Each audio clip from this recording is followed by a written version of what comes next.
Olá, irmãos e irmãs, a graça e a paz do Senhor Jesus. Amém.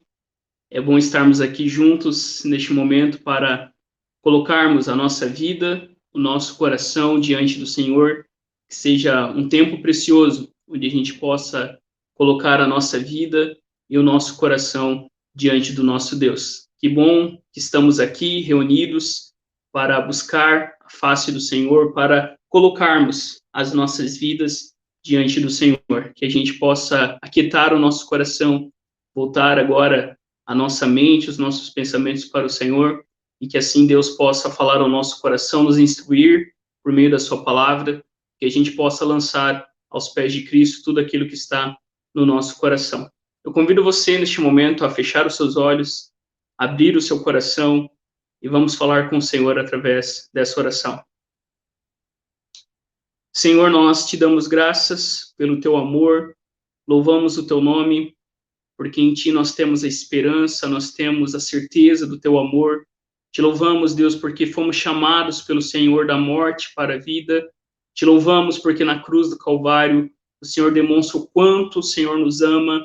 E nós te louvamos, Deus, porque o Senhor é aquele que nos guarda, o Senhor é aquele que cuida, que protege o teu povo. E nós te louvamos por isso, Pai. Te louvamos e oramos, pedindo, Deus, que a misericórdia, a paz e o amor sejam multiplicadas, Deus, no nosso meio. Fala ao nosso coração por meio da tua palavra, que a gente possa, Deus, em nome de Cristo, nos achegarmos diante de ti, confessando os nossos pecados e recebendo de ti o perdão que somente o Senhor pode nos oferecer.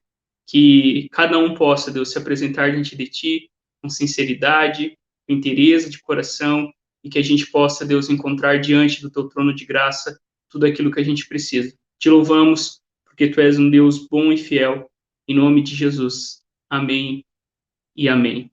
Queridos irmãos, estamos aqui reunidos para o nosso encontro de oração, a nossa conexão de oração. Hoje, dia 24/11, estamos chegando no fim do tempo comum, e a palavra de Deus que nos convida a esse tempo de oração diz assim: buscai ao Senhor e a sua força, buscai a sua face continuamente. Ó Senhor, não me desampares, meu Deus, não te afastes de mim, apressa-te em me ajudar, Senhor, minha salvação. Não me abandones, ó Deus, agora que estou velho, de cabelos brancos. Deixe-me proclamar tua força a essa nova geração, teu poder a todos que vierem depois de mim. Amém.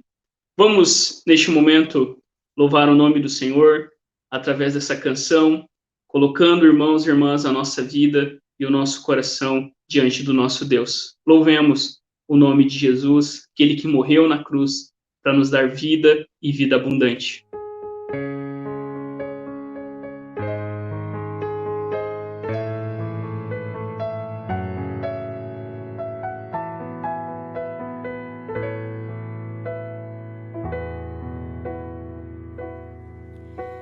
Buscamos-te agora, Deus homem Galileu, foi teu desvanecer que clareou o nosso breu.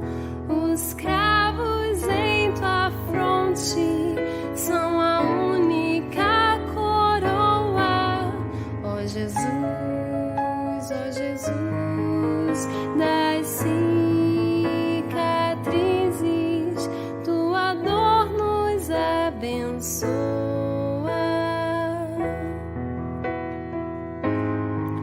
Se o destino é calabouço, preso está ao nosso lado. Quando escórias do universo também fostes exilado. Se não há qualquer descanso do abismo à alvorada, ó Jesus, das cicatrizes, tu és única morada. Deu-nos vida no Calvário e arrancou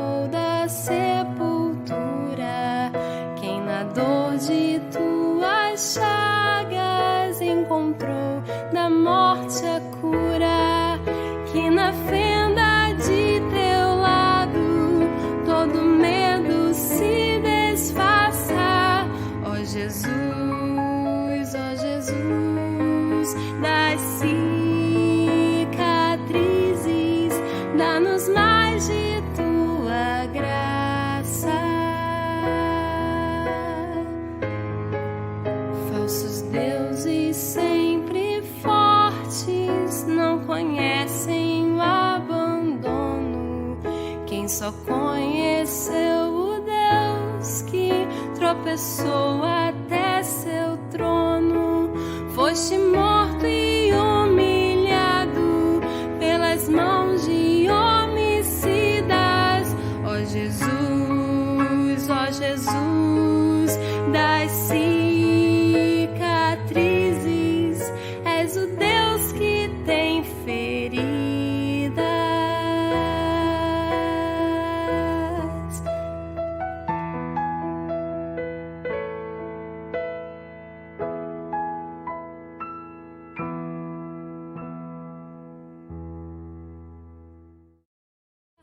Que na fenda de teu lado todo medo se desfaça. Amém. Esse é o nosso Deus, o Deus que tem feridas, o Deus que tomou o nosso lugar na cruz do Calvário, para que a gente pudesse hoje ter vida e livre acesso ao Senhor. Queridos, vamos continuar, irmãos, a nossa meditação, reflexão em Judas. A gente teve uma introdução, na semana passada a gente viu o início da saudação, quando Judas nos fala, né, sobre que somos chamados, que somos amados e guardados pelo Senhor, mostrando como o plano de salvação do Senhor, o seu plano de amor por nós, né, começou lá na eternidade, né, se faz presente, né, nas nossas vidas hoje, e também nós temos a certeza que o nosso futuro, né, está guardado nas mãos do Senhor, porque é Ele que cuida de nós, é Ele que nos protege. E hoje, né, dia 24/11, a gente vai, né, trabalhar sobre esse tema, batalhar pela fé, né, que esta carta, como a gente viu, o tema dela é exatamente isso, né, é Judas, o meu irmão de Jesus, irmão de Tiago, né, exortando, encorajando os irmãos a permanecerem e lutarem pela fé, que de uma vez por todas foi entregue aos santos. Então vamos olhar para o texto. Eu convido você a olhar lá na palavra de Deus, se você quiser abrir aí na sua vida, ou também quiser acompanhar aqui na nossa tela. O texto diz assim, Judas, versículos 3 e 4. Amados, quando eu me empenhava para escrever-lhes a respeito da salvação que temos em comum, senti que era necessário corresponder-me com vocês para exortá-los a lutar pela fé que uma vez por todas foi entregue aos santos. Pois certos indivíduos, cuja sentença de condenação foi promulgada há muito tempo, se infiltraram no meio de vocês sem serem notados. São pessoas ímpias que transformam em libertinagem a graça do nosso Deus e negam o nosso único soberano e Senhor, Jesus Cristo. Amém? Essa é a palavra do Senhor. Oremos. Senhor, nós te pedimos, nos instrua na tua palavra, nos ensine, nos encoraje, que nós possamos hoje ouvir a tua lei e também o teu evangelho, as tuas boas novas. Que a gente olhe para isso e seja encorajado, inspirado, incentivado, Deus, a realmente lutarmos também pela fé que foi entregue a nós.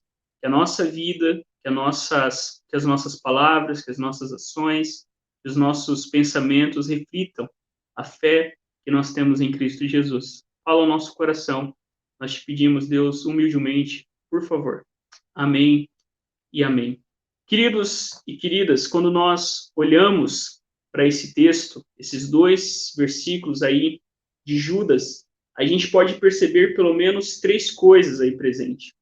A gente percebe que Judas escreve, né, para falar a respeito da salvação, e aparentemente alguns estudiosos dizem que ele tinha um tema, a princípio, a escrever, mas a sua carta, né, ela ganha um outro contorno, porque de fato ali haviam pessoas se infiltrando no meio da Igreja de Cristo Jesus estavam levando os irmãos, né, como ele mesmo diz, a transformarem, né, a graça de Deus em libertinagem, negarem a Jesus Cristo como Senhor soberano sobre toda a criação. Então ele escreve a respeito da salvação que temos em comum. Uma outra coisa que a gente percebe aí, que é a ênfase dessa carta, é Judas dizendo que nós devemos lutar pela fé que de uma vez por todas foi entregue aos santos. Há uma fé, há uma doutrina, há um ensinamento que nós devemos lutar, que nós devemos defender, que nós devemos realmente batalhar, e as nossas vidas devem realmente, né, autenticar, mostrar, né, o ensinamento, a fé que de uma vez por todas foi entregue aos santos. E por fim, né, Judas ele vai falar dessa falsa liberdade, desse evangelho que na verdade não é evangelho, e a semelhança daquilo que Paulo fala lá em Gálatas, é um outro evangelho, né, que não é o verdadeiro evangelho de Cristo Jesus, da sua graça, que nos leva realmente a viver uma vida debaixo do senhorio, debaixo da vontade do Senhor, em gratidão por tudo aquilo que o Senhor fez em nossas vidas. Então, a primeira coisa que a gente vê aí é que Judas escreve a respeito da salvação. Em algumas traduções diz que ele escreve com diligência. Ou seja, Judas, ele tem todo o cuidado, né? Ele toma todos os meios possíveis e tudo que era necessário para escrever essa carta, encorajando os irmãos que estavam passando por momentos difíceis. Então, ele escreve com diligência. E a gente percebe o tom da carta. Ele fala aos amados, né? Meus caros irmãos, em algumas traduções colocam, né? Mas em muitas é traduzida como amados. E a gente percebe que a afeição de Judas por aqueles que ele está escrevendo. Então, Judas escreve não para um público específico, como a gente viu, ela é tratada como uma carta geral ou uma carta universal, que é escrita para todos os cristãos, mas a gente percebe que Judas ele escreve com cuidado, com amor, com um coração, demonstrando aqui, ao se referir aos irmãos como amados irmãos. E mais para frente, ele tem esse tom. Na verdade, a carta inicia, né, lembrando de quem nós somos em Cristo, nos lembrando daquilo que Deus fez ao nos chamar, ao nos amar e a nos guardar até o fim. Na semana passada, a gente viu como que, né, são multiplicadas no meio do povo de Deus a misericórdia, a paz e o amor. Então, ele escreve essa carta aos irmãos, aos amados. E uma outra coisa que a gente vê aí é que ele escreve sobre a salvação que temos em comum. O que nos une, irmãos e irmãs? O que nós temos em comum? O que nós temos em comum é a obra de Cristo feita na cruz do Calvário. O que nos une é que o mesmo Deus que me chamou, te chamou. O mesmo Deus que me amou, também te amou. O mesmo Deus que me guarda, também te guarda. O que nós temos em comum é, de fato, a nossa salvação em Cristo Jesus. É sobre essa salvação que temos em comum. É sobre essa salvação que nós compartilhamos, que recebemos através de Jesus Cristo, que nós caminhamos e somos mantidos unidos. E quando a gente pensa, né, em salvação, eu coloquei ali, a gente precisa ter uma visão ampla da salvação. O que é salvação? E quando a gente olha para a Escritura Sagrada, quando a gente olha para a Bíblia, a gente percebe que salvação é um termo muito abrangente, que desde o Gênesis, passando por toda a Escritura, né, o objetivo, o propósito de Deus é transformar radicalmente toda a sua criação que foi manchada pelo pecado. Então, essa salvação que nós compartilhamos, essa salvação que nós temos em comum, é a realidade que a Bíblia demonstra. A intenção de Deus de fazer com que toda a sua criação esteja sob o seu bom governo, sob o seu domínio. E quando a gente pensa, então, né, sobre a salvação comum que todos nós cristãos compartilhamos, por isso, né, que a gente tem que ter esse senso de unidade, todos nós podemos pensar diferente alguns pontos secundários da fé, mas existem pontos comuns que nos unem: a obra de Cristo na cruz, a suficiência de Jesus Cristo na nossa salvação, né, a revelação de Deus na Escritura, a própria Trindade, o Deus Pai, Deus Filho, Deus Espírito Santo, são, né, questões que nos unem, porque tudo isso é importante na obra da salvação. Se nós negamos, por exemplo, Cristo Jesus, acaba-se a fé cristã. Se nós negamos a Trindade, nós praticamente, né, vamos contra o que a Bíblia mostra para a gente, o Deus que se revela em três pessoas. E a gente precisa, então, expandir a nossa visão quando a gente pensa em salvação. E sobre isso, eu coloquei aí uma citação de um autor que eu sempre recomendo aqui, né, para os irmãos, que é o pastor John Stott, pastor muito bom, né, que fala assim de uma forma muito clara. E sobre essa questão de salvação, ele diz o seguinte, eu coloquei aí na tela para você. Existe uma tendência constante na igreja de banalizar a natureza da salvação, como se não significasse nada além de uma reformação própria, do perdão de nossos pecados, de um passaporte pessoal para o paraíso ou de uma experiência mística, pessoal, sem consequências sociais ou morais.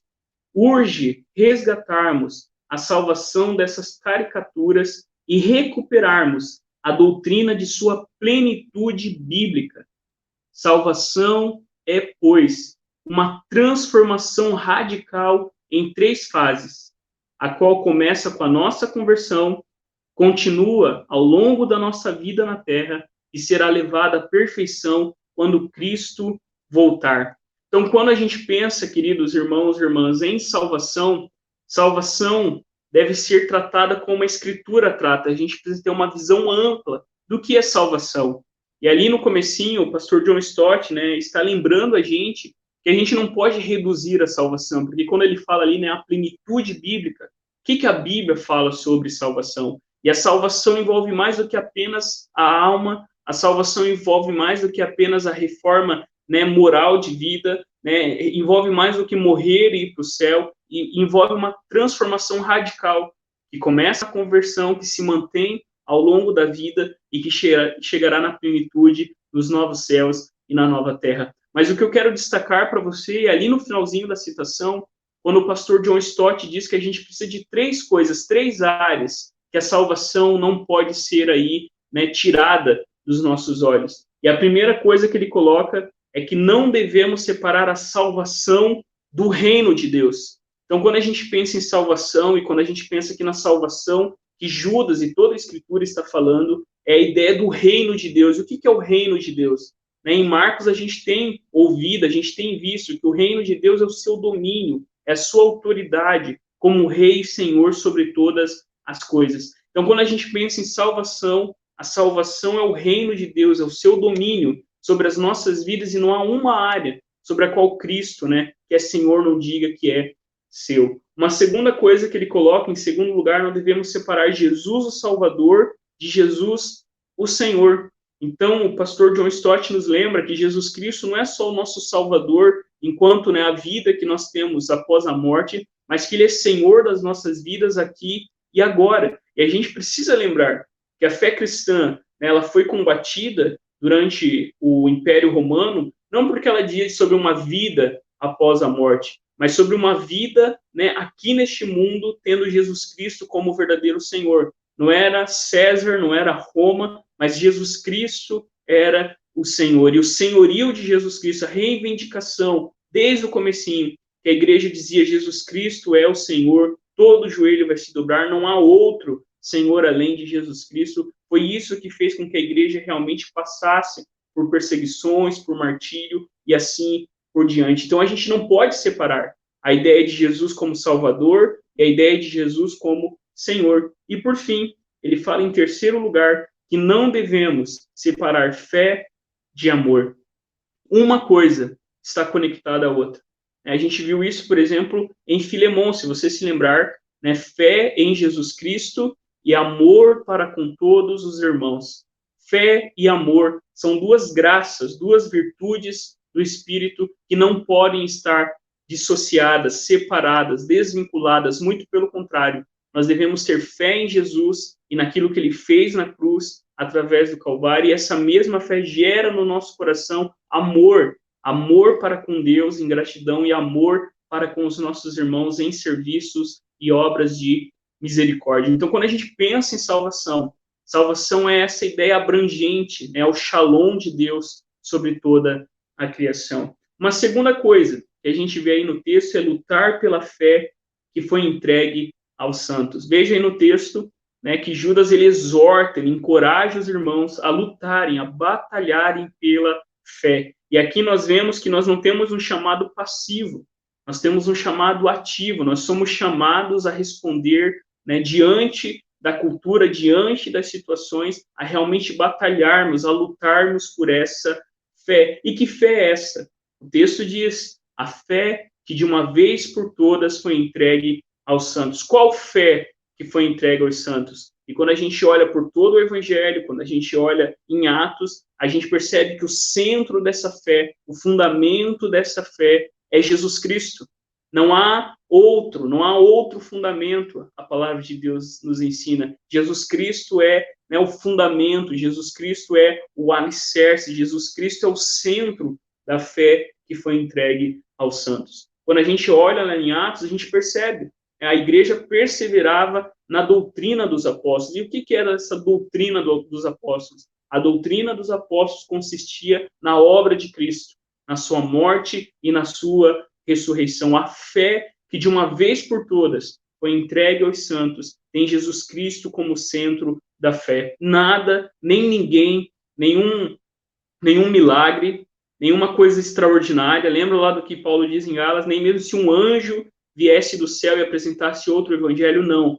A fé que de uma vez por todas foi entregue aos santos, ela está centralizada em Jesus Cristo. A fé que de uma vez por todas foi entregue aos santos é a fé que diz que Jesus Cristo é o Filho de Deus, o Salvador, o Messias, aquele que nos salva e nos resgata dos nossos pecados. Essa era a mensagem da igreja em Atos. A igreja continuava proclamando que aquele que esteve morto ressuscitou e Deus o fez Senhor e Cristo sobre todas as coisas. É essa fé que nós devemos compartilhar, é essa fé que nós devemos lutar. E aqui, irmãos, eu quero chamar a sua atenção para a importância de uma coisa, a importância da apologética. E o que é apologética? Essa ideia de apologética é a ideia de defesa da fé. É a ideia de você estar realmente preparado para defender a fé diante, né, desse mundo tão conturbado que a gente está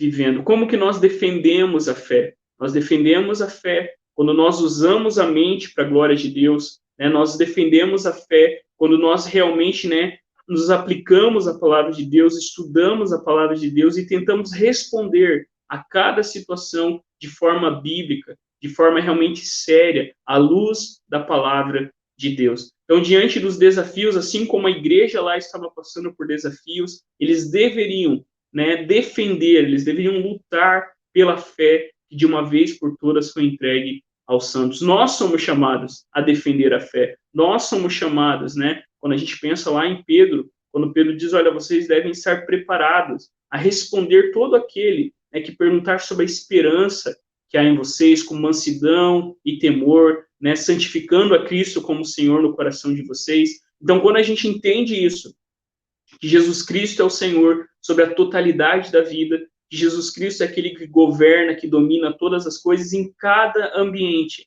nós devemos, como diz a palavra, levar todo o pensamento cativo a Jesus Cristo. Então, quando a gente pensa em apologética, em defesa da fé, isso acontece, né, quando a gente usa a nossa mente para a glória de Deus. Isso também acontece, né? Existem alguns autores que dizem, né, a apologética demonstrativa, visível, quando por meio da nossa vida, né, de serviço, de amor, de dedicação, a gente realmente, né, mostra para as pessoas que há um Deus. A gente pode pensar, por exemplo, na unidade da igreja.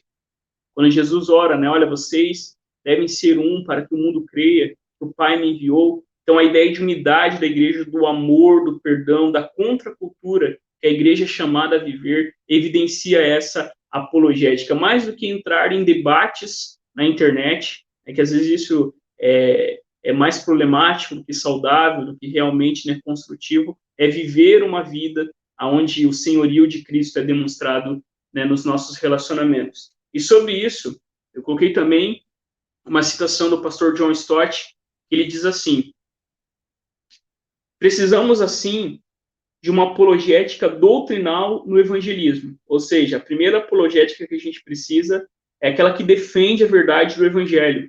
A gente não pode, irmãos, abrir mão da verdade do evangelho, a gente não pode, né, ter outro Senhor a não ser Jesus Cristo. Então, ele fala dessa apologética doutrinal no evangelismo, e também de uma apologética ética na ação social, ou seja, né, através da nossa vida, através, né, do evangelho que nos leva aqui neste mundo, e eu quero que você conecte isso, porque isso está muito conectado àquilo que a gente viu lá em Filemão, lembra?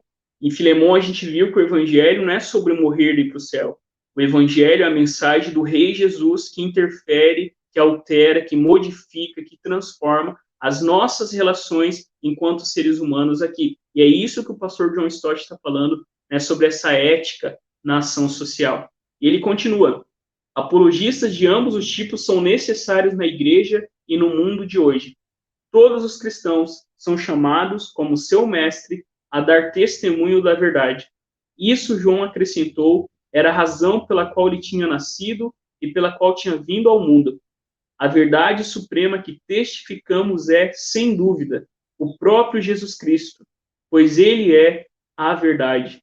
Mas toda a verdade, científica, bíblica, teológica, moral, pertence a ele, e não devemos ter medo ao defendê-la, mantê-la e discuti-la. Quando a gente pensa nisso, que Jesus Cristo é o Senhor sobre toda a realidade, e quando a gente pensa, né, que Jesus é a verdade, tudo que é verdade, né, tudo que é bom, tudo o que expressa beleza, tudo que expressa, né, aquilo que é verdadeiro, aquilo que é bom, aquilo que é belo, né, está sobre o senhorio de Jesus Cristo. E o que o pastor, né, John Stott nos lembra aqui é realmente que a nossa vida deve ser vivida nesse sentido, né, de que Jesus Cristo é aquele que domina sobre todas as coisas e ele nos chama a realmente defender e viver a verdade aonde nós estamos, né? Nós devemos defender a verdade, né, aquilo que a gente viu ali como doutrina, como verdade do evangelho, né, mas a verdade do evangelho deve acompanhar uma vida digna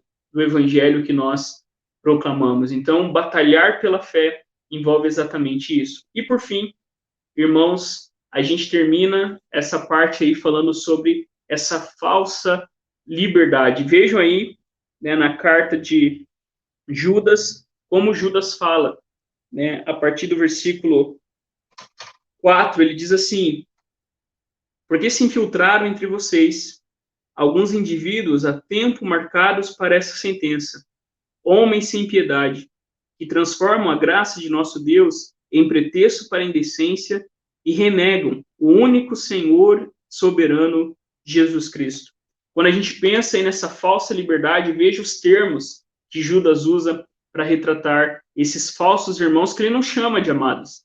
Ele diz certos indivíduos, né? Lembrando aqui que esse já tem uma sentença de condenação que foi promulgada há muito tempo. Vejam como que Judas se refere a essas pessoas, certos indivíduos, né? Essa ideia realmente de um desprezo, o mesmo tom que a gente vê na carta de Paulo aos Gálatas, o mesmo tom quando o Tito diz, olha, vocês devem fazer essas pessoas calarem a boca, né? Se elas estão ensinando algo que não é de acordo com a fé que nós recebemos, se as pessoas estão tirando os olhos das pessoas de Jesus Cristo, colocando em outra coisa que pode até ser uma coisa boa, mas se Jesus Cristo não é o centro da nossa fé, se Jesus Cristo não é o centro da nossa vida, se Jesus Cristo não é tudo e suficientemente o único que pode, tanto para a nossa fé como para os nossos relacionamentos entre todas as pessoas, nós devemos realmente olhar para isso como falsos irmãos, né, que se infiltraram, porque é assim que continua ali no texto, eles se infiltraram sem serem notados. E aqui a gente vê, irmãos, a sutileza, né, aqui a gente vê a astúcia, aqui a gente vê como que esses falsos irmãos, esses certos indivíduos se infiltram no meio da igreja sem serem notados. Eles vão chegando, eu lembro quando o Ivair pregou na Reforma Protestante, lembra? O Ivair usou até uma ilustração interessante, né, como aquele cara que fica atrás da câmera, dando oizinho, e de repente ele rouba a cena, ele atrapalha aquilo que estava acontecendo. Então, esses irmãos se infiltraram no meio da igreja, né, em vez de levar os irmãos a amarem Cristo, a terem os seus olhos firmados em Jesus, Judas, então, tem que exortar os irmãos contra esses certos indivíduos. E ele diz ainda ali no texto, pessoas ímpias, né, pessoas não piedosas, pessoas perversas, que transformam em libertinagem a graça de Deus. Esse é o grande ponto aí que a gente vê na carta de Judas. Ele fala que esses irmãos, quer dizer, esses falsos irmãos, que a gente não pode chamar de irmãos, eles são pessoas ímpias, são pessoas não cristãs, não regeneradas, que não amam o Senhor, muito pelo contrário, eles estão transformando a graça de Deus em libertinagem. Eles estão dizendo aos irmãos, esse foi um problema, né, que a igreja enfrentou, a gente sabe, 2 problemas, né? Se lá na carta de Gálatas o problema era o legalismo, a ideia de que por meio da obediência da lei a gente pode ser aceito por Deus, que por meio do esforço humano, por meio de uma lista de regras, né, por meio de a gente realmente achar que a nossa vida moral, a nossa boa vida pode conquistar, né, a salvação. Ao contrário, a libertinagem, né, diz que não, que a salvação é de graça, Cristo já fez tudo, então você pode viver uma vida a qualquer maneira. E isso é incorreto, né? São 2 caminhos errados, são 2 extremos que não estão presentes no Evangelho. Né? Nem o legalismo, nem a libertinagem devem ser aquilo que conduz a nossa vida. E aqui Judas está dizendo que esses falsos irmãos estão transformando a graça de Deus, a salvação, em libertinagem. Paulo, lá em Romanos, né, já enfrentava isso, né, quando ele diz, olha, nós vamos continuar vivendo no pecado, né, para que a graça seja mais abundante, e Paulo vai dizer, de jeito nenhum. Como que nós viveremos para o pecado se nós já morremos para ele? Então, essa mentalidade, né, de que a graça de Deus, que a salvação nos leva ao pecado ou manter-nos no pecado, vai contra a palavra de Deus. Porque quando nós recebemos a salvação, a graça de Jesus Cristo, nós morremos para o pecado, nós recebemos uma nova vida, nós estamos unidos a Jesus Cristo.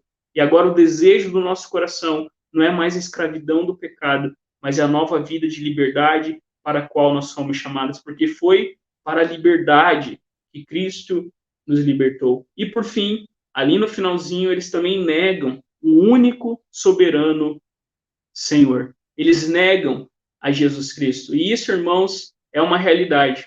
Quando a gente pensa em heresias, quando a gente pensa em falsas religiões, falsas seitas, eles negam a Cristo como Senhor e soberano. Por exemplo, né, em muitas seitas, a figura do fundador é mais destacada do que a do próprio Cristo.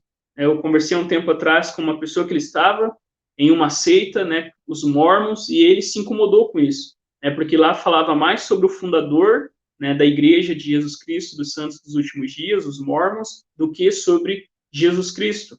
Então, aqui esses também negavam a Jesus Cristo como o único Senhor soberano sobre toda a criação, né? Porque a ideia desses falsos irmãos, desses falsos mestres, é de fato tirar os nossos olhos de Jesus Cristo, e as intenções deles são más, né? Mais para frente a gente vai ver como que a vida moral deles, o próprio Cristo havia dito, pelos frutos vocês vão conhecer. Então aqui o caráter cristão, a vida transformada, deve realmente mostrar quem é o nosso Senhor. E esses negavam a Cristo como Senhor sobre toda a criação. E sobre isso, eu coloquei aí para você 2 citações para a gente refletir. A primeira diz assim, do John Frame, no livro sobre apologética cristã. Ele diz assim, o senhorio de Cristo não é somente último e questionável, não apenas acima e além de todas as autoridades, mas também cobre todas as áreas da vida humana. Em 1 Coríntios 10:31 lemos, portanto, quer comais, quer bebais, ou façais outra coisa qualquer, fazei tudo para a glória de Deus. A demanda de nosso Senhor sobre nós é toda abrangente. Temos de buscar agradá-lo em tudo o que fazemos. Nenhuma área da vida humana é neutra. E também o pastor Tim Keller, ele coloca assim, esses 2 erros constantemente buscam perverter a mensagem e privar-nos do poder do evangelho. O legalismo afirma que para sermos salvos, precisamos ter uma vida santa e moralmente boa. O antinomismo, ou libertinagem, prega que, como já somos salvos, não precisamos ter uma vida santa e moralmente boa. O pastor Tim Keller, ele lembra aquilo que Tertuliano, se eu não me engano, falou, que assim como Cristo, né, foi crucificado, né, ao lado de 2 ladrões, nós também temos essa dificuldade, em vez de ficarmos centralizados em Jesus Cristo, né, na sua obra na cruz do Calvário, ou a gente cai no legalismo, que é essa ideia de que se eu tiver uma vida boa, se eu fizer tudo certinho, Deus tem que me abençoar, Deus tem que me aceitar, ou o oposto, né, irreligião ou a libertinagem, né, que você pode viver a vida de qualquer jeito, né, porque Deus é amor e o que Deus existe para perdoar mesmo, e brinca, né, com aquilo que foi feito, né, na cruz do Calvário. Então, quando a gente pensa nisso, e lembrando ali a citação do John Frame, quando ele fala sobre, né, o senhorio de Jesus Cristo sobre todas as áreas da vida, é isso que aqueles falsos irmãos estavam esquecendo.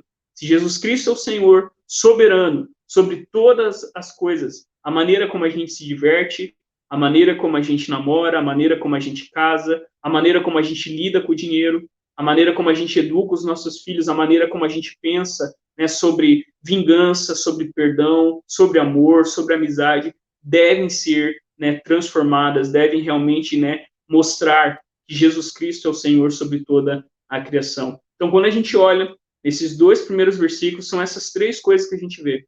Né? A gente vê Judas escrevendo sobre a salvação que temos em comum, nós vemos Judas falando sobre a luta, a batalha que nós devemos ter pela fé, de uma vez por todas foi entregue a nós, e por fim, ele vai falar dessa falsa liberdade, que leva, né, as pessoas a viverem uma vida totalmente fora daquilo que Deus tem para cada um de nós. Amém? Queridos, vamos fazer essa oração neste momento, colocando a nossa vida e o nosso coração diante do Senhor.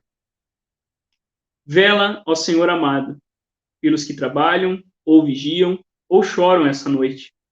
Ordena que teus anjos guardem os que dormem. Cuida dos enfermos. Cristo Senhor, dá repouso aos cansados. Abençoa os que estão perto da morte. Consola os que sofrem. Compadece dos aflitos. Defende os alegres. Tudo